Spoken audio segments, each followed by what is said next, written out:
Hello, welcome back to Spiritual Astrology. Today I wanted to talk to you all about basically biology and the human body in relation to the 12 signs of the zodiac. I already filmed a video and it got deleted, which is usually a sign for me that I need to kind of rebalance myself and start over. I have, okay, where do I start? So I'm just trying to say this as concisely as possible, which I'm able to do, which is awesome, being a Gemini moon, blah, blah, blah, blah, blah. Words can flow out of my mouth. But I wanted to explain to you guys how the sun and the moon are reflective of the binary system of reality. And by that, we can either divide the sun and the moon into day and night, good and bad, light and dark, masculine and feminine. It's kind of ridiculous that feminine energy is aspected and connected with dark energy because it's very biased. And if you're someone that sees the world in black and white and you think that one thing is good and one thing is bad, I don't recommend being an astrologer, because I mean, I'm a Capricorn, so I see the world in black and white, but I have a Gemini moon, which is the mind and your emotions, and an Aquarius rising and Aquarius north node. It's very conflicting. So basically I kind of feel like I'm walking in between the balance of my sun and my moon, which the sun is actually, no matter if it's in a feminine sign or a masculine sign, it is representative of the male aspect of who you are and your vital energy force. And this is very reflective of how the moon interacts with it, and how there's basically three parts of the body that are kind of important when it comes to expressing your masculine and feminine energy into the universe. And the first thing that I'm going to say is that Leo is usually, Leo, the sun, the sign of life. Lucky Leos that are born with the sun in Leo. Or if you have the sun in Aries, you know, the sun in a fire sign is awesome. You guys are connected with the energy of your spine, which is action. It's physical activity. It is getting yourself out there, living in the moment, feeling life, being the emotionally outward. Fire is emotional, but it's outward expression.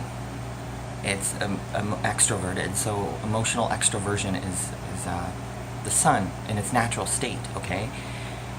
So expressing yourself, being yourself, feeling that you know who you are and what your life is. So you are more than just your physical body, definitely, but you definitely are a part of it. Your physical body is an expression of your energy in your birth chart, of course, but on a dense level. But when you get further out and you're able to see energy that emanates from the heart and the spine, you will start to understand. Now, the ribs are an interesting aspect to all of this because they are ruled over by Cancer, and Cancer is a sign of protection. So if you have the moon in Cancer, that's awesome. It's like a really, really good place emotionally to be in. Taurus and Cancer is awesome too because it's protective. Like Taurus is very feminine, so the moon tends to be comfortable in a feminine sign because it's more natural for and easier for these energies to kind of communicate. I have Gemini moon, like I said, which literally means that I find comfort when my mind is not stopping. And by that I mean I am only relaxed when all of the aspects of my mind are activated. So every single thing in my mind is lit up. Like when I can activate most of my thoughts and brain, I feel comfortable. Now, I have a theory about how your astrology chart manifests itself into physical form. So whenever anyone is born, the beginning and center of who each one of us is the heart. It makes a lot of sense in basically any spiritual practice. But the heart, being Leo and ruled by the sun, and just the core of everything, represents kind of the purest form of our, like, of who we are, and the expression that we want to, that we were born into this life, which is friggin' amazing. Like my Sagittarius there got like, my Sagittarius, Mars, and Midheaven are like, oh my god, yes, amazingness, like this is life, like the, you know, the big questions that we have. All this information to me is just kind of, it makes sense.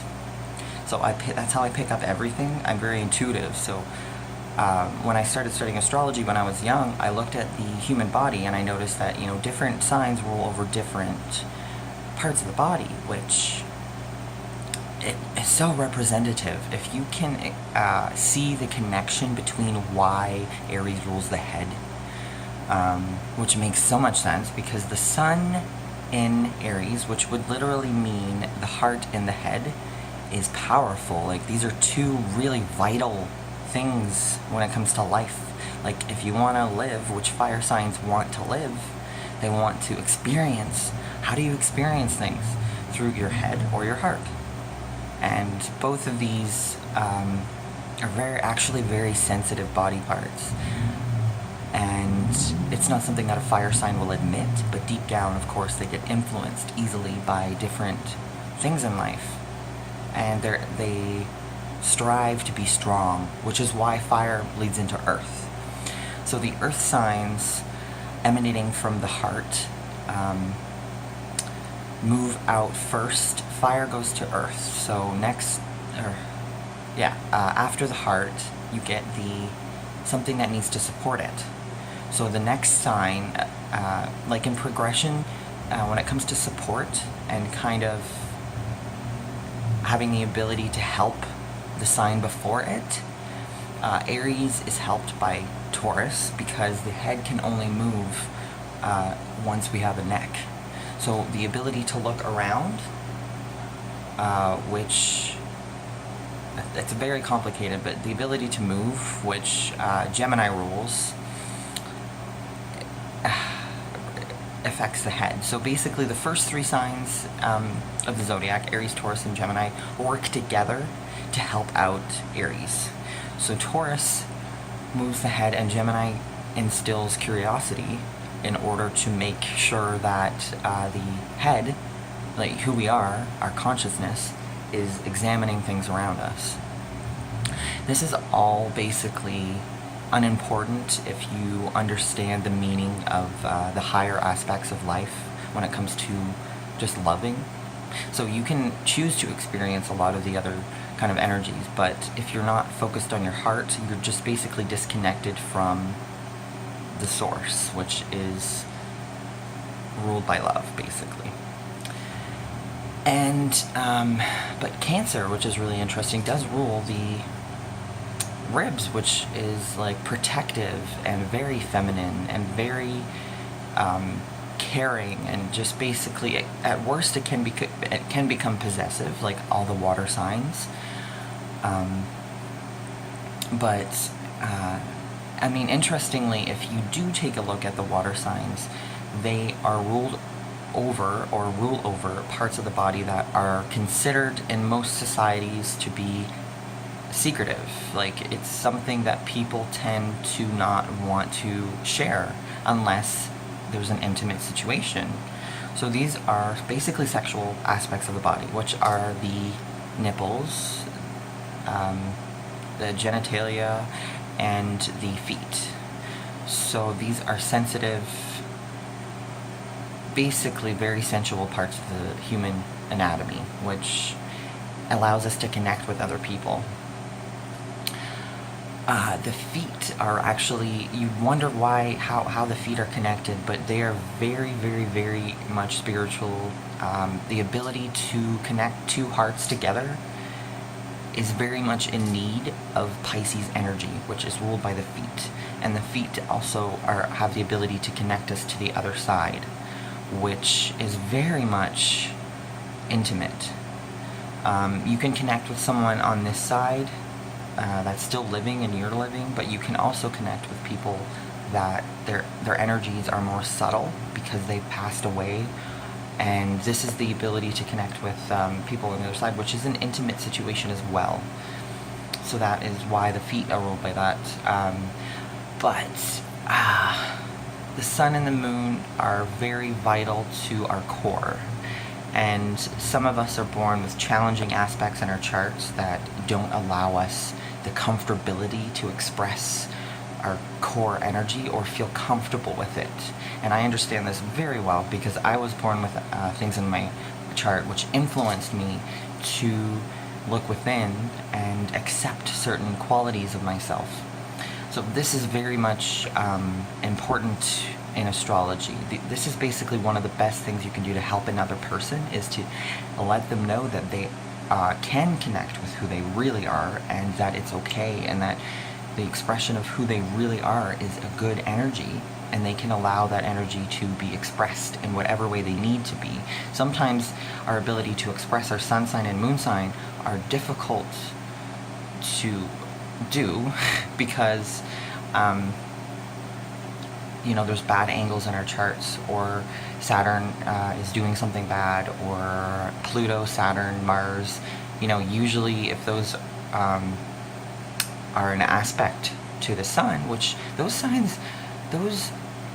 elements of ourselves are supposed to be used to protect ourselves, but sometimes those warlike planets, those planets that are harsh and protective and fierce, like Pluto and Saturn and Mars, can be used internally to attack yourself, which is not the original intention of everything. But the ego, which is also ruled by the sun, which is very complicated at the core. If you break past your ego, you can see the core loving energy of your sun, but the ego takes this into it. It has the ability to kind of be too proud of itself and thinking that itself in this physical body is itself and nothing else is, which is complicated in a chart, but you can generally see when someone has an inflated ego. And this is usually not with people with sun in Leo, because generally people with the sun in Leo or a fire sign are learning in this life to develop their ego. Usually an inflated ego, I hate to say it, is found with someone with their sun in an air sign, because air is not comfortable with the sun, because air is actually a reflection of the sun's energy. It's a mere reflection. It's the ability to analyze and see things objectively, which the heart doesn't feel comfortable doing, because the core of who we are is inside us, and everything that air represents is outside of us. So this is why Gemini rules over the lungs, because it is the taking in and breathing out of outside energy. It's the ability to connect to other people and be in touch with your intuition. That's what air is. Air at its lowest form is actually being too obsessed with facts and kind of wrapped up in the mind. But if a developed air person is someone that understands that they are their own person and that other people are other people, and they kind of build structure between who they are and other people, because sometimes air signs lose themselves in a relationship. They don't see the people. They just see, oh, you're you. They see all the facts. They don't feel what's happening. They don't see the energy that's moving between them. And this is basically a reflection of how our bodies are created. Beginning with the heart, we grow outward from the heart, and we either push energy outward from the heart or we take energy in into our heart center. People don't realize that this is happening constantly. And sometimes you can take in a negative energy, and sometimes you're constantly taking in negative energy. And if that's happening, you're probably an empath that is not awake. You're probably asleep. A lot of empaths are born asleep, and then they have to wake up to it, which is really frustrating, believe me. So yeah, the fire signs rule the vital parts of the body, with Leo being at the center, of course. And the most opposite energy to Leo would be Aquarius, which is very not personal. It's impersonal, objective, outside, intellectual, detached. It doesn't want to feel, because it doesn't make sense. It doesn't make obvious, intuitive sense. Aquarius is very much attached to the aura and energy that is not inside the body.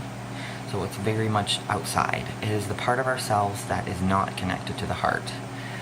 But if an Aquarius or someone with Aquarius energy can connect to the heart center, which is still their core, they need to realize that they're looking from the outside in. So if they can look on the outside and study what the heart does and the importance of why we have blood flow and energy and fire and passion in this life, that is how an Aquarius can learn to love unconditionally, because that is the opposite energy of what they are.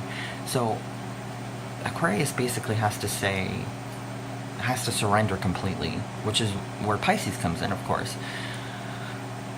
But all these four energies are emanating, and you could say that fire began it all. You can theorize that, did the chicken come before the egg? We came up with a system that Aries initiated it all, because, the head was ruled by Aries, and it's the first thing that comes out of the vagina when someone's giving birth.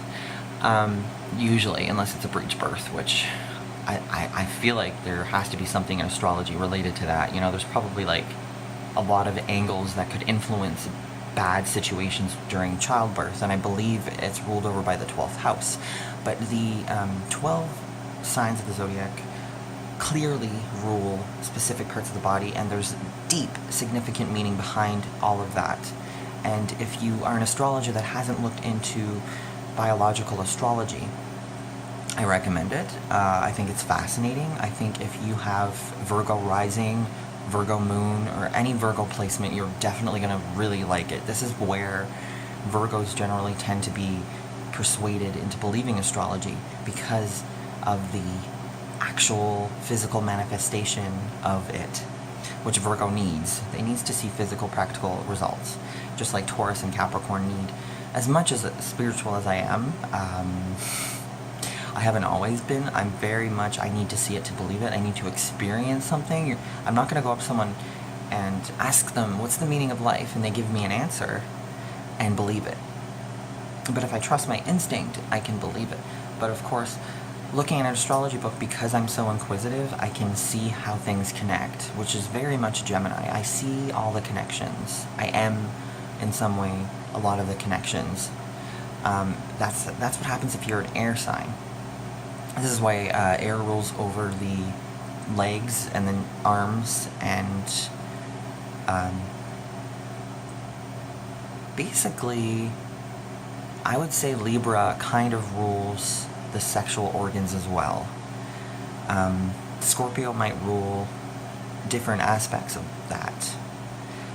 And I feel like Scorpio rules the reproductive organs, and Libra rules the sexual organs, which is very different things. And basically, air connects people. What's the biggest connection you can have? And Libra is all about that, in love, in relationships. And of course, Gemini is about communicating. And how do you communicate? People use their hands to communicate. They talk with their hands. Not everyone, but I think at one point in our life, all of us have used our hands to get a point across at one point. Which, Gemini likes to talk. It just likes to kind of get the information out there to people. It might not look deep into anything, but that's where you get into fire. So fire has the ability to connect people on an emotional level and without words. Actually, if you have a lot of fire in your chart, you're probably not able to logically explain yourself to people, which I'm very much full of air. So I meet fire sign people, and I'm just like, can you communicate with me right now, or are you trying to communicate with,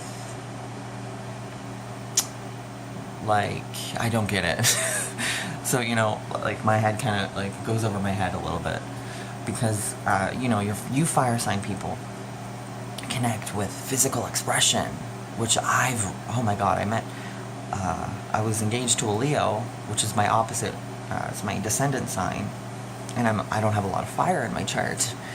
So we didn't communicate, because I was talking and he was feeling, and he didn't tell me what he was feeling. So I was like, are you feeling anything? Like an air sign, and a Capricorn, I'm not dry. Air and earth are very dry. It sucks because we have the ability to feel things, but we don't understand feelings necessarily. But fire does.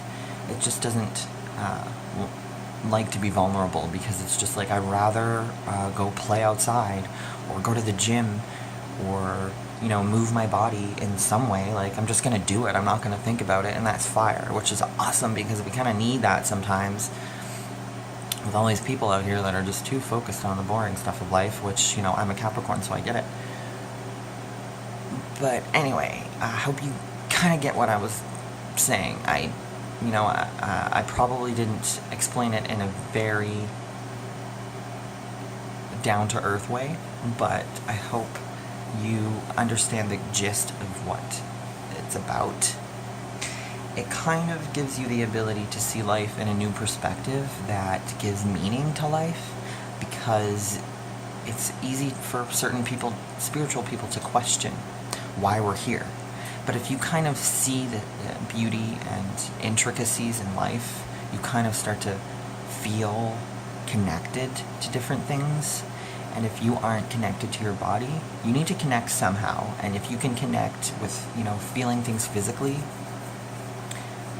if you have an earth moon, but if you need to connect to life and energy through words and reading and completely seeing the beauty in a logical way, with an air sign moon probably, or if you connect to life through feeling, traveling, movement, excitement, energy, positivity, then you probably, with a fire sign moon, I would recommend to kind of connect that way. If you have a water moon, you probably want to be left alone, to be honest. You probably want to find inner peace and just kind of let people just do their thing without judging, which is very, very water. And okay, let me explain that. We all have all of these parts of ourselves in each and every one of us. All of us are the 12 signs. Now, the ability to kind of recognize that is not for everyone to do. It's not something that everyone is naturally inclined to understand, that we are connected to everything and everyone. But if you do see that, awesome. I recommend being an astrologer. I recommend you're intuitive. If you know this stuff, you are intuitive. It's just a fact. So I recommend going out there and helping people as much as you can in seeing that. And this is definitely an aspect of life that has been missing for the last 2,000 years. And I think because now we're at the beginning of Pisces again, we're learning everything that Pisces is teaching right now. We're coming to the culmination of everything that it was teaching. This information's been out for a long time. It's just that people haven't been looking at it, because why would you take it seriously when there's universities out there? And these people in universities, which, are, and colleges and teaching institutions, are viewed, and always have been, as people that we need to ask questions, and they're authority, so we have to kind of blindly follow that. But this is all outward information. This is information that was studied through science in an objective, non-connected way. But sometimes you don't necessarily need to take the answers from the outside. You can take the answers from the inside. It's basically about finding a balance between those two. And I'm not going to say it's easy. I'm going to say it's probably the biggest challenge of my life. I'm able to do it, but it's not. It's definitely not easy, because it involves a kind of detachment and the ability to see things from every angle, which isn't exactly accessible to every single person at the same time. It just depends on where you're at, and maybe the energies are flowing in the right direction, and then you kind of start to get hints of what your life is supposed to be, which if you're just kind of aimlessly going through life, you might not see that. But just like there's 12 parts of the zodiac, 12 signs, 12 houses, 7 planets, whatever, blah blah blah, the 7 main ones, they all rule over different parts of our physical body, our astral body, our 7 chakras, and it's very important to kind of consider this kind of stuff if you are interested or serious about becoming spiritual or doing something within this field. Anyway, I hope I made sense. Comment on this video, like this video if you liked it, and subscribe if you're interested in what I'm saying. Okay, bye.